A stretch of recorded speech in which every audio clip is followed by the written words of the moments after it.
Kit সংকটে corona পরীক্ষা ব্যাহত, র্যাপিড টেস্টের পরামর্শ বিশেষজ্ঞদের। দুর্নীতির অভিযোগে স্বাস্থ্য অধিদপ্তরের 14 ঠিকাদার কালো তালিকাভুক্ত।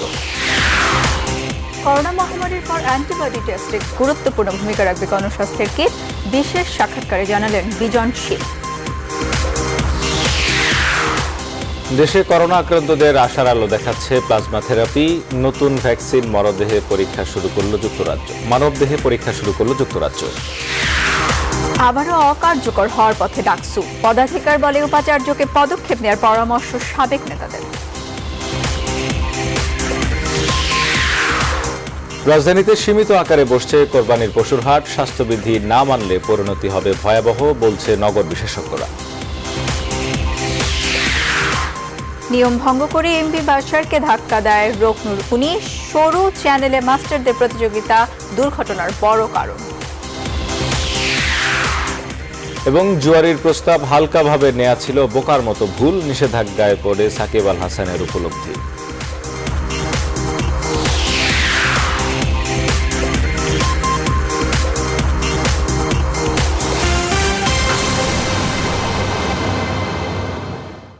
রেইনবো অলরাউন্ডার এক্সটেরিয়র পেইন্ট, বাংলাদেশের আবহাওয়া উপযোগী একমাত্র পেইন্ট। স্বাগত রাত 10টার সংবাদে, সঙ্গে আছি আমি সানজিদা ইসলাম এবং আমি শেখ জায়েদ। দেখছিলেন শিরোনাম, এবারে পুরো খবর। কিট সংকটের কারণে ব্যাহত হচ্ছে দেশের বিভিন্ন স্থানে করোনা শনাক্তের পরীক্ষা, যদিও স্বাস্থ্য অধিদপ্তর বলছে পর্যাপ্ত পরিমাণে কিট মজুদ থাকার কথা। সংকট ঠেকাতে শুধুমাত্র আরটিপিসিআর টেস্টের উপর নির্ভর না করে র্যাপিড টেস্ট শুরু করার পরামর্শ দিচ্ছেন রোগতত্ত্ব বিশেষজ্ঞরা। রিশাদ হাসানের রিপোর্ট। সম্প্রতি নোয়াখালীতে বন্ধ করে দেওয়া হয়েছে কোভিড-19 নমুনা সংগ্রহ, ফলে ফেনী, লক্ষ্মীপুর ও নোয়াখালী জেলায় বন্ধ রয়েছে আরটিপিসিআর টেস্ট। সংশ্লিষ্টরা জানান, টেস্ট কিটের সরবরাহ না থাকায় বন্ধ রাখা হয়েছে নমুনা সংগ্রহের কাজ। 4 দিন হয় নোয়াখালী, লক্ষ্মীপুর এবং ফেনীর মানুষ কিটের কোনো হচ্ছে না, অথচ পরীক্ষা হচ্ছে না। একইভাবে এর আগে বরিশাল, ময়মনসিংহ সহ দেশের বেশ কিছু পিসিআর ল্যাবে বন্ধ থাকে আরটিপিসিআর টেস্ট। কিট সঠিক সময়ে সরবরাহ না থাকা ও কিট সংকট থাকায় এই জটিলতা। যদিও স্বাস্থ্য অধিদপ্তর বলছে এখনো পর্যন্ত পর্যাপ্ত কিট মজুদ রয়েছে তাদের কাছে। এছাড়াও এসেছে নতুন আরো 1 লাখ কিট। আমাদের প্লেনের লেট করার কারণে আমাদের বাইরে থেকে যে কিটগুলো আসে সেটা আমাদের 2 দিন লেট ছিল। তো অলরেডি আমাদের 1 লাখের মধ্যে কিট চলে আসছে। বিভিন্ন জায়গায় আমাদের ডেলি বিভিন্ন জায়গা থেকে আমাদের বাইরে থেকে কিটগুলো আসছে, আমরা সরবরাহ করছি। রোগতত্ত্ব বিশেষজ্ঞরা বলছেন, টেস্ট কিট সংকট তৈরি হলে এই সংক্রমণ আরো বাড়বে। মৃদু লক্ষণযুক্ত রোগী তাদের টেস্ট হওয়া পর্যন্ত অপেক্ষা করলে রোগটা কিন্তু ছড়াতেই থাকবে এবং যত বেশি রোগ ছড়াবে তত বেশি আমাদের জন্য বিপজ্জনক। শুধুমাত্র আরটিপিসিআর টেস্টের উপর নির্ভর না করে সামাজিক সংক্রমণের এই সময়ে র্যাপিড টেস্ট করানোর পরামর্শ তার। আরটিপিসিআর পদ্ধতির পরীক্ষার পাশাপাশি অন্যান্য উপায়ে আমাদের করোনা রোগীর শনাক্তের কথা সিদ্ধান্ত নিতে হবে এবং সেই তালিকাটাও আমাদের প্রকাশ করতে হবে। যেমন র্যাপিড টেস্টিং কিট, সেটা এখনো পর্যালোচনার মধ্যে আছে, কোন দেশ থেকে আমদানি করা যায় সেই বিষয়ে কাজ চলছে। জাতীয় টেকনিক্যাল কমিটির মতে বর্তমান পরিস্থিতিতে প্রতিদিন অন্তত 25 থেকে 30 হাজার করোনা পরীক্ষা করানো জরুরি, যা দেশের 66টি ল্যাবে করানো সম্ভব নয়। রিশাদ হাসান, নিউজ 24, ঢাকা। অনিয়ম দুর্নীতির সঙ্গে জড়িত 14 ঠিকাদারকে কালো তালিকাভুক্ত করেছে স্বাস্থ্য মন্ত্রণালয়। এর আগে এদের চিহ্নিত করে চিঠি দেয় দুর্নীতি দমন কমিশন। গত বছরের 12 ডিসেম্বর স্বাস্থ্য মন্ত্রণালয় একটি চিঠিতে এই তালিকা পাঠায় দুদক। কমিশনের সুপারিশের ভিত্তিতে এদের কালো তালিকায় নাম তোলা হয়েছে। এ বিষয়ে প্রয়োজনীয় ব্যবস্থা নেওয়ার জন্য স্বাস্থ্য অধিদপ্তরকে নির্দেশনা দিয়েছে মন্ত্রণালয়। দুদকের সুপারিশ অনুযায়ী কালো তালিকাভুক্ত প্রতিষ্ঠানগুলো হচ্ছে স্বাস্থ্য অধিদপ্তরের দুর্নীতির দায়ে অভিযুক্ত আলোচিত কেরানি আফজাল হোসেনের স্ত্রী রুবিনা খানমের রহমান ট্রেড ইন্টারন্যাশনাল ও Rupa fashion, messrs mercantile trade international, Bengal scientific and surgical, universal trade corporation, messrs Ahmed enterprise, বেয়ার এভিয়েশন। গত 9 জুন স্বাস্থ্য মন্ত্রণালয়ের চিঠিতে বলা হয়, সরকারি অর্থের যথাযথ ব্যবহার নিশ্চিতকরণ সহ ক্রয় কার্যক্রমে স্বচ্ছতা আনয়ন এবং দুর্নীতি, প্রতারণা ও চক্রান্তমূলক কার্যক্রম প্রতিরোধের জন্য 14টি ঠিকাদারি প্রতিষ্ঠান ও তাদের স্বত্বাধিকারীদের কালো তালিকাভুক্ত করা প্রয়োজন বলে অভিমত দিয়েছে দুদক।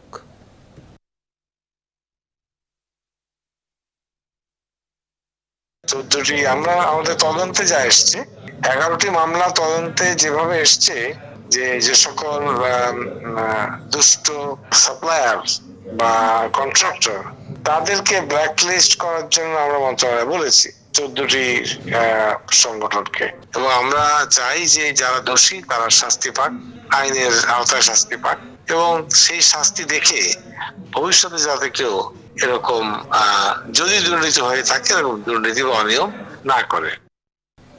বর্তমানে করোনা পরিস্থিতিতে কিছু হাসপাতাল রোগী ভর্তি না করার নানান ছলচাতুরির আশ্রয় নিচ্ছে। এই মুহূর্তে এটি মোটেও সমীচীন নয় বলে মন্তব্য করেছেন আওয়ামী লীগের সাধারণ সম্পাদক ও সড়ক পরিবহন ও সেতু মন্ত্রী ওবায়দুল কাদের। আজ দুপুরে সরকারি বাসভবনে নিয়মিত ব্রিফিংকালে এসব কথা বলেন তিনি। তখন কিছু হাসপাতাল, ক্লিনিক, যে কোনো সাধারণ সেবা গেলে বাধ্যতামূলক করোনা টেস্ট করার কথা বলছে, কিংবা করোনা রিপোর্ট ছাড়া চিকিৎসা দিচ্ছেন না। এমন পরিস্থিতিতে ঢালাওভাবে এ ধরনের সিদ্ধান্ত সাধারণ রোগীদের উপর চাপানো কতটা যৌক্তিক? আমি আপনাদের বিবেকের কাছে প্রশ্ন রাখছি, কোনো হাসপাতাল রোগী ভর্তি না করার নানান ছলচাতুরির আশ্রয় নিচ্ছে। এই মুহূর্তে এটা সমীচীন নয়। রাজধানী ঢাকায় জোনভিত্তিক লকডাউনকে অবাস্তব বলে মনে করেন বিএনপির মহাসচিব মির্জা ফখরুল ইসলাম আলমগীর। আজ দুপুরে দলের করোনা পরিস্থিতি পর্যবেক্ষণ সেলের এক ভার্চুয়াল সংবাদ সম্মেলনে তিনি কথা বলেন। অভিযোগ করেন সরকারের অব্যবস্থাপনার কারণে সারা দেশে করোনার বিস্তার ঘটেছে। তিনি জানান বিএনপি চেয়ারপারসন খালেদা জিয়া এখনও করোনা মুক্ত আছেন। পরীক্ষার হার কমে দেওয়া হচ্ছে ইচ্ছাকৃতভাবে, উদ্দেশ্যপ্রণোদিতভাবে, এবং কিটের অপ্রতুলতার কথা বলা হচ্ছে, এবং এটার পেছনেও একটা সিন্ডিকেট কাজ করছে। আজকে নাম সহ দিয়ে দিয়েছে আপনার একটি পত্রিকায়, যেখানে হচ্ছে সেই ব্যক্তি তার সিন্ডিকেট নিয়ে আপনার এই কিট আনতে দিচ্ছে না, যারা কিট এনেছেন তাদেরকে কিট ব্যবহার করার সুযোগ দিচ্ছেন না। করোনা চিকিৎসায় সরকারের পদক্ষেপ যথেষ্ট নয় বলে মনে করেন গণস্বাস্থ্য কেন্দ্রের ট্রাস্টি ডক্টর জাফরুল্লাহ চৌধুরী। বলেন, করোনার পিক টাইম এখনো আসেনি। এই মাসের শেষ সপ্তাহে বা আগামী মাসের প্রথম দিকে পিক টাইম আসবে। এর আগেই স্বাস্থ্য ব্যবস্থা ভেঙে পড়েছে। এছাড়া করোনা সমস্যাটা কিভাবে সমাধান করবে সেটাও সরকারের চিন্তার মধ্যে নেই। করোনা ভাইরাস আক্রান্ত থেকে সুস্থ হয়ে বৃহস্পতিবার এই অনুষ্ঠানের আয়োজন করেন ডক্টর জাফরুল্লাহ। নিজের রোগ মুক্তিতে গণস্বাস্থ্য কেন্দ্র হাসপাতালে আয়োজিত এই অনুষ্ঠান থেকে উদ্বেগ উৎকণ্ঠায় থাকা শহীদদের প্রতি কৃতজ্ঞতাও জানান তিনি। সরকার একটি অন্ধকার ঘরে কালো বিড়াল খুঁজে বেড়াচ্ছে। করোনা মোকাবেলায় সরকারের পদক্ষেপকে এভাবেই বর্ণনা করেন তিনি। সরকার একটা অন্ধকার ঘরে কালো বিড়াল খুঁজে বেড়াচ্ছে। তারা কোনো কিছু এটা নিয়ে করোনা সমস্যাটা কিভাবে সমাধান করবে তাদের চিন্তার মধ্যে নাই। এখনো তো মূল প্রবাহটা আসবে এই মাসে বা পরের মাসে, যখন এটা গ্রামগঞ্জে ছড়িয়ে পড়বে। সেই জন্য একটা সুস্থ স্বাস্থ্য ব্যবস্থা দরকার। করোনা ভাইরাস শনাক্তের জন্য গণস্বাস্থ্য কেন্দ্র উদ্ভাবিত কিটটি তৈরি করা হয়নি। এই কিটটি বরং মহামারী পরবর্তী দেশের দরিদ্র বৃহৎ জনগোষ্ঠীর কোভিড-19 ভাইরাস প্রতিরোধ ক্ষমতা সুলভে নির্ণয়ে ব্যবহার করা যাবে। এর ফলে আক্রান্ত কোনো রেড জোন ঘোষিত এলাকার সকলের অ্যান্টিবডি টেস্টের মাধ্যমে পরিস্থিতি নির্ণয় করে লকডাউন তুলে নেওয়া সম্ভব হবে।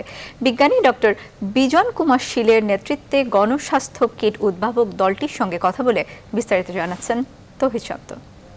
একটা ফ্যামিলিতে 2 জন পিসিআর পজিটিভ পেশেন্ট ছিল, এবং 21 দিন পর ওনারা আমাদের কাছে এলেন যে আমাদের অন্যদের ব্লাড দেখে দেন, আমাদের অ্যান্টিবডি আসছে কিনা। ধরে নিন, ঘন বসতির এই নগরে এমনও ঘর আছে যে ঘরে একসঙ্গে 8 জন দিনাতিপাত করে। এদের 2 জন কোভিড ভাইরাস আক্রান্ত হলেন, সুস্থও হলেন, তবে বাকি 6 জনের অবস্থা কি? তারা তখন কি করবে? যে দুজন ইনফেক্টেড ছিলেন এবং রিকভার করেছেন, এদের অ্যান্টিবডি ভেরি হাই, এবং সারপ্রাইজিংলি 12 জনের বডিতে অ্যান্টিবডি আসছে। এরা কিন্তু ভবিষ্যতে ইনফেকশন হবে না, কারণ এদের অ্যান্টিবডি চলে আসছে। সুতরাং আপনি যে কথাটা বললেন যে এটা একটা পলিসি হওয়া উচিত, যেখানে যে বাড়িতে বা যে এলাকায় 10 জন 20 জন ইনফেক্টেড হয়েছে, অন্যদের প্রতি অ্যান্টিবডি আসছে কিনা এটা স্টাডি করে কিন্তু বলা যাবে যে আসলে ওনারা প্রোটেক্টেড কিনা। দলটিতে যুক্ত অণুজীব বিজ্ঞানীরা বলছেন, 7 দিন আগে কোভিড-19 ভাইরাসে আক্রান্ত ব্যক্তির আরটিপিসিআর পরীক্ষা নেগেটিভ আসতে পারে। তখনই প্রয়োজন হয় অ্যান্টিবডি টেস্ট।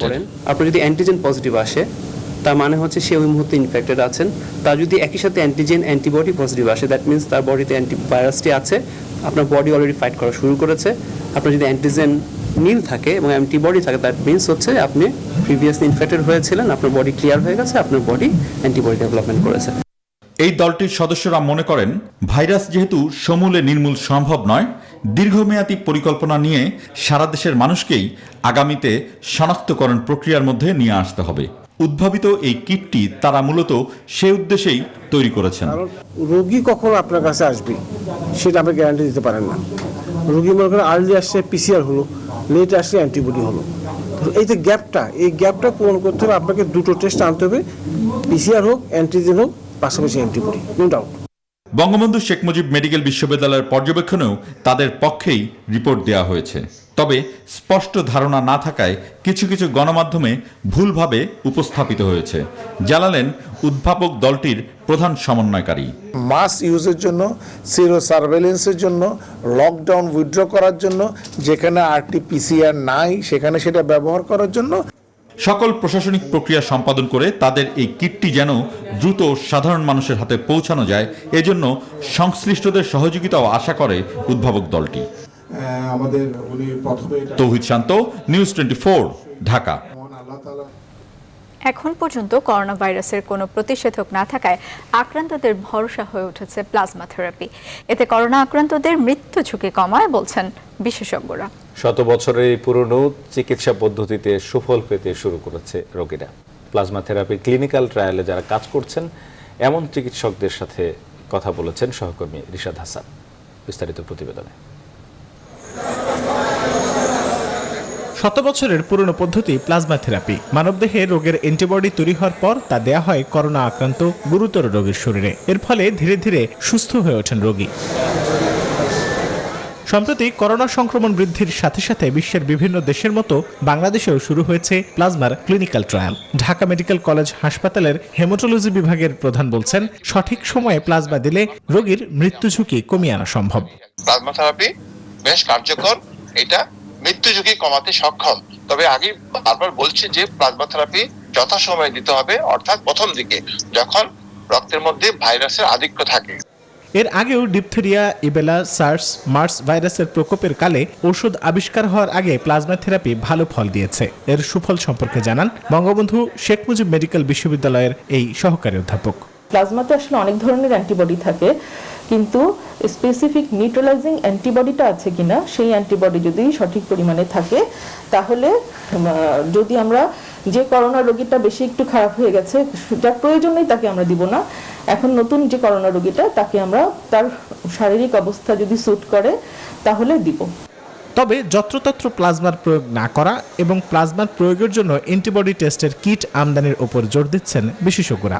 প্লাজমা থেরাপি যেখানে সেখানে যখন তখন দেয়া যাবে না, যেটা প্রয়োজন অনুযায়ী পরীক্ষা করে নিয়ে এবং ক্রাইটেরিয়া ফুলফিল করে প্লাজমা থেরাপিটা দিতে হবে। এই অ্যান্টিবডি পরীক্ষা করার জন্য যে কিট বা রিয়েজেন্ট দরকার সেটা আমাদের দেশে পাওয়া যাচ্ছে না। এটা ইচ্ছা থাকলেও মানুষ এই পরীক্ষাটা করতে পারছে না। এরই মধ্যে প্লাজমা থেরাপির সঠিক প্রয়োগের নীতিমালা করতে স্বাস্থ্য অধিদপ্তরের সাথে আলোচনা শুরু হয়েছে বলে জানান বিশেষজ্ঞরা। রিশাদ হাসান, নিউজ 24, ঢাকা। যুক্তরাজ্যে করোনা ভাইরাসের নতুন ভ্যাকসিন মানবদেহে প্রয়োগের কার্যক্রম শুরু হচ্ছে, যার মধ্য দিয়ে করোনার প্রতিষেধক আবিষ্কারের চূড়ান্ত সাফল্যের দিকে আরেক ধাপ এগিয়ে গেল বিজ্ঞানীরা। ইম্পেরিয়াল কলেজ লন্ডনের একদল গবেষকের নেতৃত্বে আসছে সপ্তাহে প্রায় 300 জনের উপর ভ্যাকসিনটি প্রয়োগ করা হবে। হিউম্যান ট্রায়াল সফল হলে আগামী বছরই মিলবে কার্যকরী করোনার টিকা। সাজিয়া ইসলামের ডেস্ক রিপোর্টে বিস্তারিত। ব্রিটেনের তৈরি করোনা ভাইরাসের নতুন একটি ভ্যাকসিন স্বেচ্ছাসেবীদের মাঝে প্রয়োগ করা শুরু হচ্ছে। ইম্পেরিয়াল কলেজ লন্ডনের প্রফেসর রবিন শ্যাটক এবং তার সহযোগীদের নেতৃত্বে একটি পরীক্ষার অংশ হিসেবে আগামী সপ্তাহে প্রায় 300 জনের ওপর ভ্যাকসিনটি প্রয়োগ করা হবে। এর আগে বিভিন্ন প্রাণীর ওপর ভ্যাকসিনটি প্রয়োগের মাধ্যমে দেখা গেছে মানুষের শরীরে প্রয়োগের জন্য এটি নিরাপদ এবং রোগ প্রতিরোধ ক্ষমতা সৃষ্টিতে কার্যকরী ভূমিকা রাখছে। এই বৈশ্বিক দুর্যোগে সবাইকে সাহায্য করতে কি করা যায় বুঝতে পারছিলাম না। পরিস্থিতি এমন যে ভ্যাকসিন আবিষ্কার না হওয়া পর্যন্ত কোনো কিছুই স্বাভাবিক হবে না, তাই আমি এই প্রক্রিয়ার অংশ হতে চেয়েছি। প্রথম পর্বে ট্রায়ালের পরে চলতি বছরের অক্টোবরে আরও ৬,০০০ মানুষের শরীরে ভ্যাকসিনটির কার্যকারিতা পরীক্ষা করা হবে। ইম্পেরিয়াল কলেজের গবেষক দল আশা করছেন 2021 সালের শুরুর দিকে ভ্যাকসিনটি যুক্তরাজ্য সহ বাইরের দেশগুলোতে বিতরণ করা যাবে। এদিকে তৃতীয় ধাপের ভ্যাকসিন পরীক্ষা চালাতে সংযুক্ত আরব আমিরাতে অনুমোদন পেয়েছে চায়না ন্যাশনাল বায়োটেক গ্রুপ সিএনবিজি। এছাড়া দেশটির রাষ্ট্রনিয়ন্ত্রিত চায়না ন্যাশনাল ফার্মাসিউটিক্যালস গ্রুপের সিনোফার্ম থেকেও সম্ভাব্য দুটি ভ্যাকসিন ২,০০০ মানুষের ওপর প্রয়োগ করা হয়েছে। আর এসব প্রচেষ্টা সফল হলে শিগগিরই স্বাভাবিক জীবনযাত্রায় ফিরবে বিশ্ববাসী। সাচি ইসলাম, নিউজ 24। অর্থ মানব পাচার, ভিসা বাণিজ্য ও ঘুষ লেনদেনের অভিযোগে কুয়েতে গ্রেপ্তার লক্ষ্মীপুর ২ আসনের সংসদ সদস্য কাজী শহীদ ইসলাম পাপুলকে ২১ দিনের জন্য কারাগারে পাঠিয়েছেন দেশটির আদালত। বুধবার তাকে কেন্দ্রীয় কারাগারে পাঠানো হয়েছে। আরব টাইমসে প্রকাশিত সংবাদে জানা যায়, পাবলিক প্রসিকিউটর বাকি আসামির কারাদণ্ড অব্যাহত রাখার এবং একটি সংস্থার মালিককে ২,০০০ দিনার অর্থদণ্ডে জামিনে মুক্তি দেওয়ার সিদ্ধান্ত নিয়েছে এবং তার কোম্পানির বাংলাদেশি টাকায় প্রায় ১৪০ কোটি টাকা জব্দ করা হচ্ছে। এই টাকা দেশটির কেন্দ্রীয় ব্যাংকে জমা রাখার অনুরোধ করেছে পাবলিক প্রসিকিউটর। গত ৬ জুন মানব পাচার, ভিসা বাণিজ্য ও অর্থ পাচার সংক্রান্ত অপরাধে পাপুলকে কুয়েতের মুশরেফ আবাসিক এলাকা থেকে গ্রেফতার করা হয়। রাতের সংবাদের এই পর্যায়ে বিরতি নিচ্ছি, ফিরছি আরো খবর নিয়ে, সাথে থাকুন।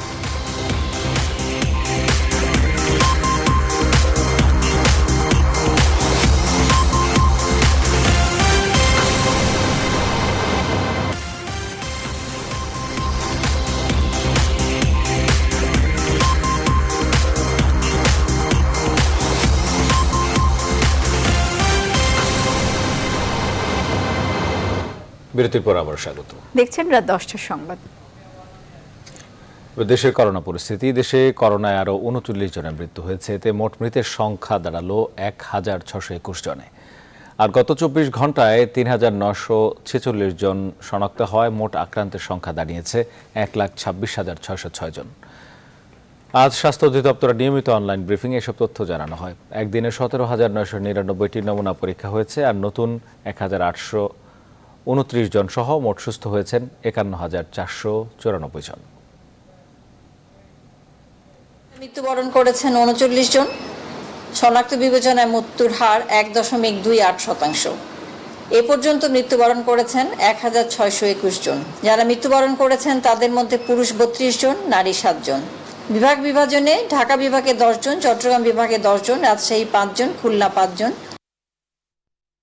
করোনা মোকাবেলার সম্মুখ যোদ্ধা হিসেবে সেনাবাহিনীকে অংশগ্রহণের সুযোগ দেয় প্রধানমন্ত্রী শেখ হাসিনাকে ধন্যবাদ জানিয়ে সেনা সদস্যদের বিভিন্ন দিক নির্দেশনা দিয়েছেন সেনাপ্রধান জেনারেল আজিজ আহমেদ।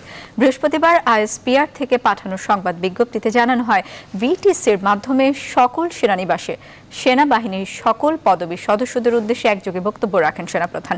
স্বাস্থ্য সংক্রান্ত চলমান নির্দেশনা অনুসরণ করে দরবারে এই ভিটিসির আয়োজন করা হয়। তিনি করোনা মোকাবেলায় নিয়োজিত সেনাবাহিনীর চিকিৎসক, স্বাস্থ্যকর্মী সহ সকল পদবী সদস্যদের কঠোর পরিশ্রম ও মানবিক দৃষ্টিভঙ্গির ভূয়সী প্রশংসা করেন। একই সাথে ঘূর্ণিঝড় আমফানে ক্ষতিগ্রস্ত এলাকায় জনগণের সাহায্যে নিরলস প্রচেষ্টার জন্য সবাইকে ধন্যবাদ জানান।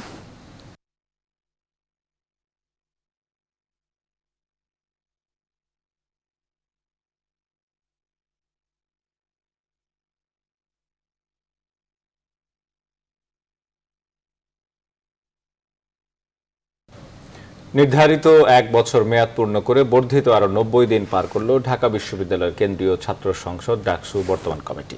করোনার কারণে কাজ অসমাপ্ত থাকায় পদে বহাল থাকতে চান ভিপি নুরুল হক নূর ও জিএস গোলাম রব্বানী। আর পরবর্তী নির্বাচন নিয়ে বিশ্ববিদ্যালয় প্রশাসনের সদুত্তর না পাওয়ায় হতাশ ডাকসু সদস্য সহ সাধারণ শিক্ষার্থীরা। তবে ডাকসুর সাবেক নেতারা বলছেন, বিশ্ববিদ্যালয়ের উপাচার্যের পদক্ষেপে ডাকসু নির্বাচনের ধারাবাহিকতা ধরে রাখতে পারে। সৈয়দ রায়হানের প্রতিবেদন। 3 দশকের অচলায়তন ভেঙে গেল বছরের 11ই মার্চ অনুষ্ঠিত হয় ঢাকা বিশ্ববিদ্যালয়ের কেন্দ্রীয় ছাত্র সংসদ ডাকসু নির্বাচন। মোহাম্মদ নুরুল হক একই বছরের 23 মার্চ কার্যকরী সভার মধ্য দিয়েই দায়িত্বভার গ্রহণ করেন 25 সদস্যের ডাকসু কমিটি। নির্ধারিত 1 বছর সময় দায়িত্ব পালনের পর ডাকসুর গঠনতন্ত্রের 6 গ অনুযায়ী বর্ধিত আরো 90 দিন স্বপদে বহাল থাকেন ডাকসুর নির্বাচিত সদস্যরা। সাধারণ শিক্ষার্থীদের ইমোশনকে ব্যবহার করোনা পরিস্থিতির কারণে ডাকসুর অসমাপ্ত কাজ শেষ করতে যৌক্তিক সময় পর্যন্ত স্বপদে বহাল থাকতে চান ডাকসুর ভিপি ও জিএস। উপাচার্যও কিন্তু আমাদেরকে খোলাসা করে কিছু বলেননি যে আসলে পরবর্তী নির্বাচন অমুক তারিখ হবে বা তোমরা এখন দায়িত্ব ছেড়ে দাও। পরিস্থিতি স্বাভাবিক হলে যেন আমরা সেই অসমাপ্ত কাজগুলো শেষ করতে পারি, আমরা সেই দাবিটুকু উপস্থাপন করতে চাই। তবে এজিএস পদ থেকে অব্যাহতি নিয়েছেন সাদ্দাম হোসেন। পরবর্তী নির্বাচন অনুষ্ঠানের ক্ষেত্রে বিশ্ববিদ্যালয় প্রশাসন উদাসীন বলেও দাবি তার। বৈশ্বিক সংকট আমরা যদি কাটিয়ে উঠতে পারি, শিক্ষার সুষ্ঠু পরিবেশ যদি স্বাভাবিকভাবে ফিরে আসে, সেক্ষেত্রে ঢাকা বিশ্ববিদ্যালয় প্রশাসন যেন দ্রুততম সময়ের মধ্যে নির্বাচন দেয়, এটি আমাদের প্রত্যাশা। নির্বাচন অনুষ্ঠানের বিষয়ে ঢাকা বিশ্ববিদ্যালয় উপাচার্যের পক্ষ থেকেও মেলেনি সুস্পষ্ট বক্তব্য। তবে গঠনতন্ত্র মেনে পরবর্তী পদক্ষেপের কথা জানান তিনি। কোন স্টেক হোল্ডার জড়িত, ডাকসু পরিচালিত হয় ডাকসুর গঠনতন্ত্র দ্বারা, গোপন কোনো বিষয় নয়। এটি একেবারেই জাতীয় গুরুত্বপূর্ণ বিষয়, সকলেই জানতে পারবে যথাসময়ে। ডাকসুর সাবেক নেতারা বলছেন, ডাকসুর সভাপতি ও বিশ্ববিদ্যালয়ের অভিভাবক হিসেবে উপাচার্যের সদিচ্ছাই পারে ডাকসু নির্বাচনের ধারাবাহিকতা ধরে রাখতে।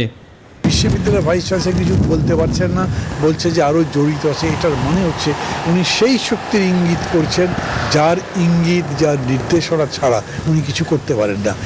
সাধারণ শিক্ষার্থীদের দাবি, করোনা পরিস্থিতির পর যেন অনুষ্ঠিত হয় ডাকসু নির্বাচন। দুর্যোগ কাটিয়ে গেলে আমরা আশা করি আবার বিশ্ববিদ্যালয় প্রশাসন এবং আমাদের শিক্ষার্থীরা সবাই ডাকসুর জন্য সবাই আয়োজন করবে। এই ধারাবাহিকতা রক্ষা করা উচিত এবং এই জন্যই ভবিষ্যতে নির্বাচন দিয়ে পুনর্বার ডাকসু নিয়ে আসা উচিত। একই সঙ্গে দলমতের ঊর্ধ্বে উঠে আগামী দিনের ডাকসু কমিটিকে আরও শিক্ষার্থী বান্ধব হওয়ারও আহ্বান তাদের। সৈয়দ রায়হান, নিউজ 24, ঢাকা। এবারে অর্থ ও বাণিজ্য সংবাদ।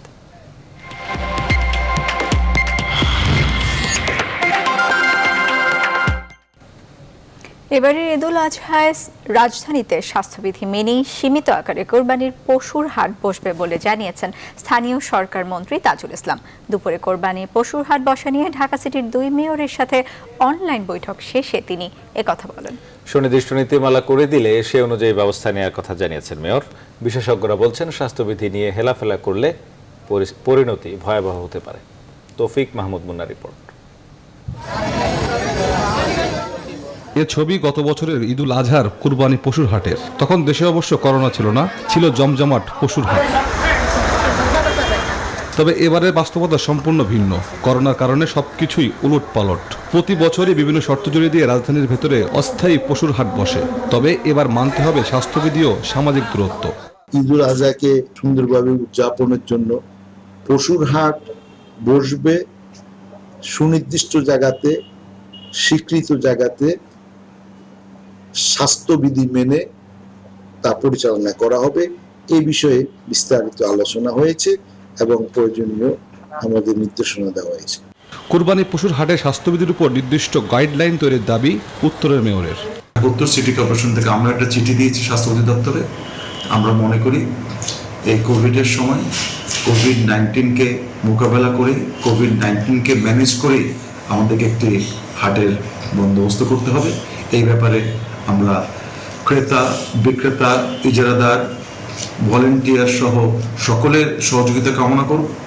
তবে নগর বিশেষজ্ঞরা বলছেন, ঈদ উল ফিতরের মতো এবারের ঈদেও সাবধানতা অবলম্বন করতে হবে, স্বাস্থ্য সুরক্ষা নিশ্চিত করতে হবে।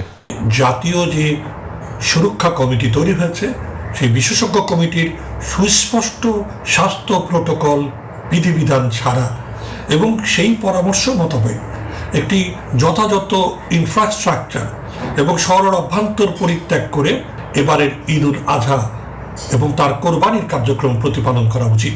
করোনার এই অবস্থায় যে কোনো উপায়ে স্বাস্থ্যবিধি নিশ্চিত এবং মনিটরিংকে সর্বোচ্চ জোর দেওয়ার তাগিদ এই বিশেষজ্ঞের। তৌফিক মাহমুদ মুন্না, নিউজ 24, ঢাকা। সংবাদে আবারও বিরতি, সঙ্গেই থাকুন।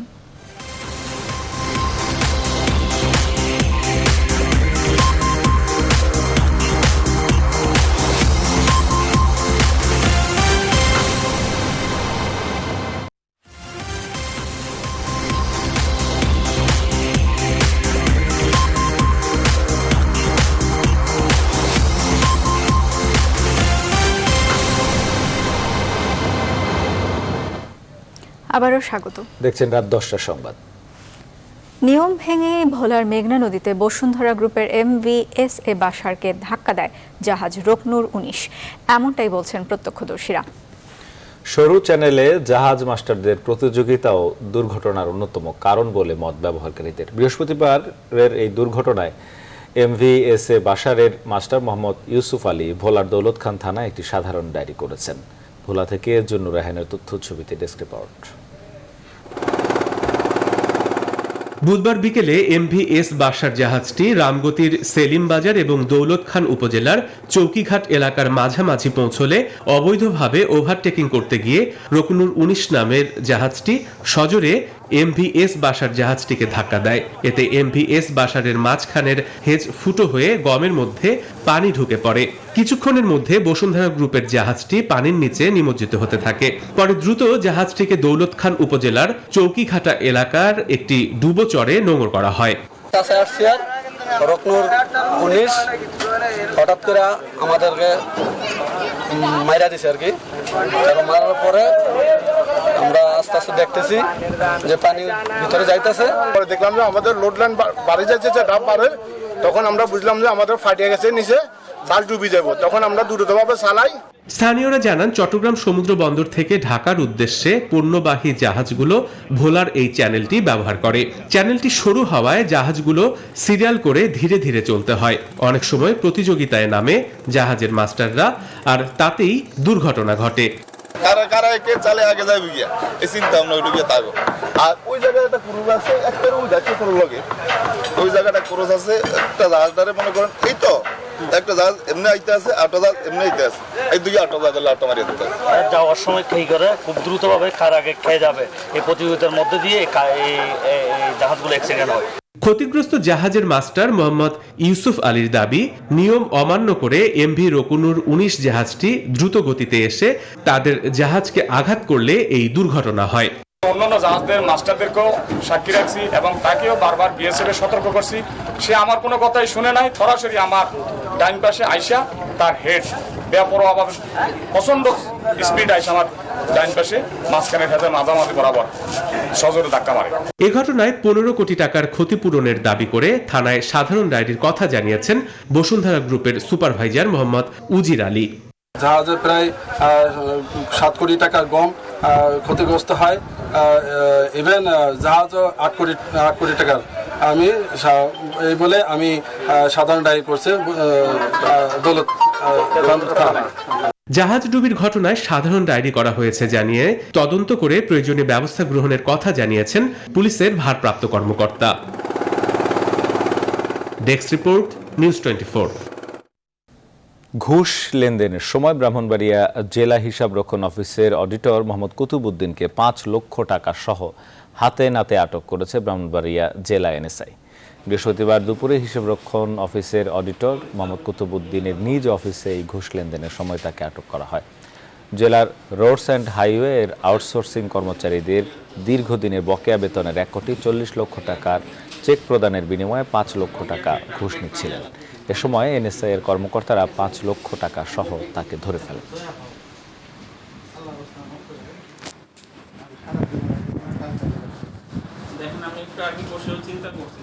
রাত 10টার সংবাদে আবারও বিরতি, সাথেই থাকুন।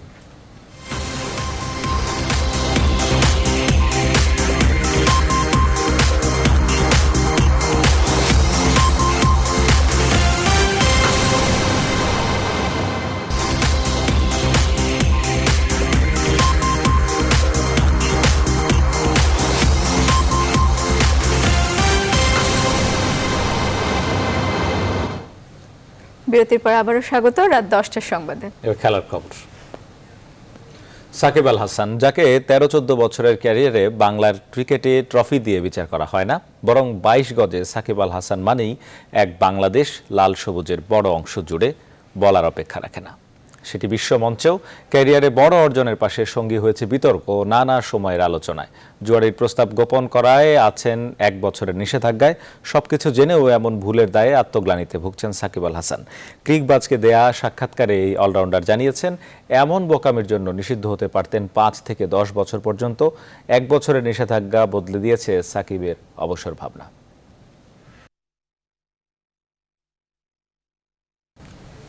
আর এই ছিল রাত 10টার সংবাদের আয়োজনে। এতক্ষণ সাথে থাকায় ধন্যবাদ সবাই।